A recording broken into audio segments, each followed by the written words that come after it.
안녕하세요. 아시아경제 국회반장 류정민이라고 합니다. 지금 4월 국회가 사실상 멈춘 상태로 지나갔고요. 지금 5월이 됐는데도 여전히 국회는 멈춰 있습니다. 그 이유 중에 하나가 국회 패스트트랙이라고 하죠. 선거제와 개혁 법안 신속 처리한 건 국회 인준 과정에서 이제 자유한국당이 항의의 표시로 각종 상임위원회를 참여하지 않고 있습니다. 물론 본회의도 열리지 않고 있고요. 현재 자유한국당은 장외투쟁을 하고 있는 상황입니다. 장외투쟁을 시작하는 건 좋은데 그럼 언제 이것이 끝날 것이냐, 그 부분에 대해서 좀 말씀드리고자 합니다. 장외투쟁을 하는 이유, 가장 큰 이유 중에 하나는 집토끼 전략입니다. 핵심적인 자기 지지층만 규합한다면 선거에서 유리한 고지를 점할 수 있기 때문에 집토끼 전략을 사용하게 되는데요. 총선에서 아무리 국민이 관심을 많이 갖고 여야 정당이 치열하게 경쟁을 해도 투표율은 예상보다 그렇게 높지는 않습니다. 많은 사람들이 투표장에 나갈 것이냐 물어보면 80%, 90%가 나가겠다라는 응답을 하지만 사실은 실질적으로 나가는 비율은 60%, 적을 때는 50% 이하로 떨어지기도 합니다. 2000년대 이후 치러진 각종 총선에서 가장 높았던 투표율은 17대 총선인데요. 60.6%가 가장 높았습니다. 20대 총선 2016년입니다. 58%에 불과했고요. 2008년 총선에는 50% 미만으로 떨어졌습니다. 그 얘기는 유권자의 40에서 50%는 어차피 선거에 참여하지 않는다. 그러면 나머지 50에서 60%의 유권자를, 핵심 지지층, 집토끼들을 어떻게 하면 선거장에 많이 끌어들일 수 있느냐, 그것이 총선 승패를 좌우하는 핵심 변수입니다. 또 하나 주목할 부분이 뭐냐면 이제 황교안 자유한국당 대표가 민생투쟁 대장정이라는 이름의 장외투쟁을 전국 17개 시도를 5월 25일까지 돌아다닐 예정입니다. 시장도 나가고 상인들도 만나고 아파트 가서 주민들도 만나고 뭐 이런 것들 병행을 하게 됩니다. 그러면 황교안 대표가 왜 이런 행동을 하고 있느냐? 사실 정치권에서 민생 대장정은 굉장히 히트작이라고 평가를 받았던 방법 중에 하나인데요.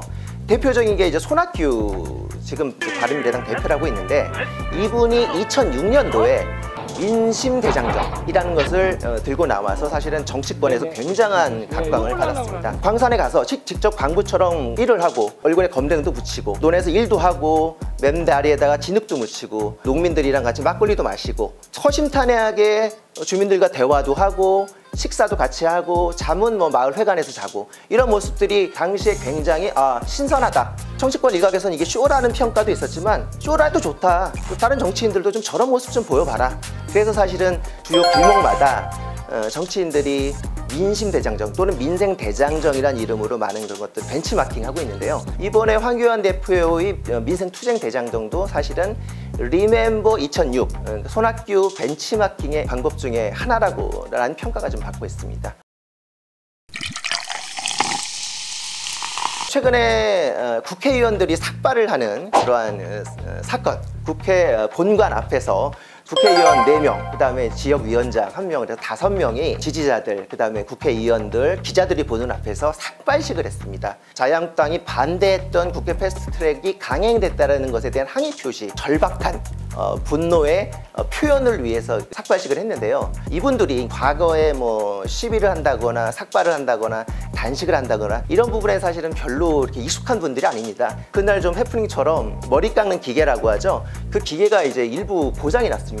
삭발식은 진행을 하는데 머리는 안 깎여지고, 이발사 분들이죠. 그분들이 일부 투입이 돼서 그분들이 나머지 분들을 깎아주는 그런 일들이 있었고요. 왜 이분들이 삭발식을 하느냐? 삭발이라는 건 사실은 굉장한 자기의 의지의 표현 이런 건데, 정치권에서는 사실은 평가는 반반입니다. 결연한 의지를 보였다라는 평가도 있지만 쓸데없는 행동을 했다. 그리고 국민들이 일단 그걸 싫어한다 라는 평가도 있는데요.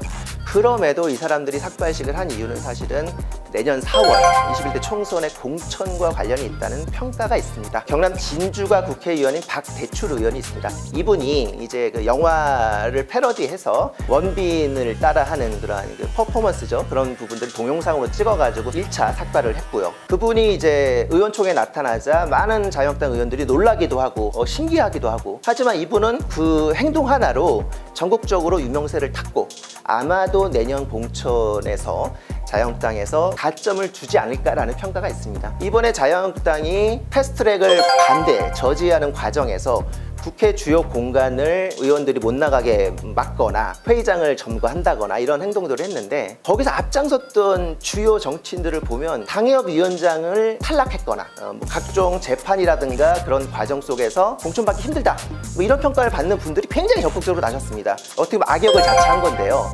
문제는 이게 그 행동들 하나하나가 처벌이 될 수도 있습니다. 선진화법 위반으로 500만 원 이상의 벌금만 받아도 사실은 5년 이상 피선거권, 그러니까 자기가 국회의원이 되거나 된 이후에도 그 자격이 박탈되는 그런 상황이 생기는데요. 그래서 이분들의 어떻게 보면 적극적인 노력들이 수사 과정에서 어떤 결과로 나올지 좀 지켜봐야 될 것 같습니다. 근데 한국당이 그러면 이 장외투쟁을 언제까지 할 것이냐. 장외투쟁 시작은 좋습니다. 우리가 이런 결연한 의지를 보기 위해서 전국 국민들을 만나서 우리 호소하겠다, 이 좌파 독재를 무너뜨리겠다라고 주장하는 건 좋은데 끝내기는 게 쉽지가 않습니다. 정치는 명분과 타이밍인데요. 명분이 있어야 돌아오는데 언제까지 밖으로만 돌 것이냐, 이 고민이 많습니다. 정치 구단이라고 불리는 정치인이 한 명 있습니다. 민주평화당의 이제 박지원 의원인데요. 자유한국당은 한 달 안에 돌아온다, 이런 대예언을 했는데요. 시간이 지나면 지날수록 투쟁의 동력도 약화되고 지역 정치인들도 부담이 커집니다. 자기 지역에 가서 자기 유권자들 만나서 민생에 대해서도 얘기하고 여러 가지 민원도 듣고 그래야 되는데, 부산의 소집령, 광주의 소집령, 뭐 대구의 소집령이 내리면 그 주변에 있는 지역구에 있는 정치인들, 각종 당원들이 다 거기 투입돼야 됩니다. 그러면 자기 지역을 소홀할 수밖에 없고요. 근데 그게 뭐 일주일, 2주일, 한 달까지 지나면 내부에서 불만이 나올 수밖에 없고요. 국회에서 공전되고 있지만 중요하게 처리할 게 뭐냐면 추가 경정 예산, 추경이 지금 편성돼서 통과를 기다리고 있습니다. 추경이 뭐냐? 쉽게 얘기하면 지역구에 각종 사업에 추가 예산을 투입하는 기회입니다. 추경이 만약에 통과되고 예산이 배분이 되면 자기 지역에 몇십억의 예산이 왔다, 몇천만 원 예산이 왔다는 걸 아주 적극적으로 홍보를 합니다. 야당 의원, 여당 의원 마찬가지로요.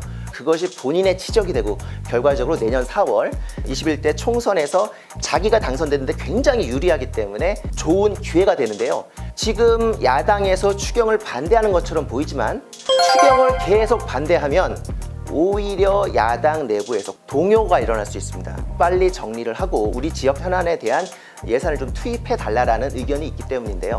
그런 것들을 종합적으로 생각을 할 때 한 달이 지나면 굉장히 부담이 커질 것이다. 그래서 대략 한 달 정도엔 돌아오지 않겠느냐라는 게 이제 소위 말하는 정치구단 박지원 의원의 주장인데요. 민주당의 원내대표가 바뀌었는데요. 이인영 의원이 원내대표가 됐죠. 바른미래당도 이제 15일 날 새로운 원내대표가 선출될 예정이고요. 이렇게 원내 사람탑이 바뀌고 대화의 카운터 파트너가 바뀌기 때문에 나경원 자유한국당 원내대표가 새로운 논의 테이블 속에서 국회를 돌아온다거나 내지는 다른 선택을 할 가능성도 있지 않을까라는 걸 주목할 필요가 있을 것 같습니다. 고맙습니다.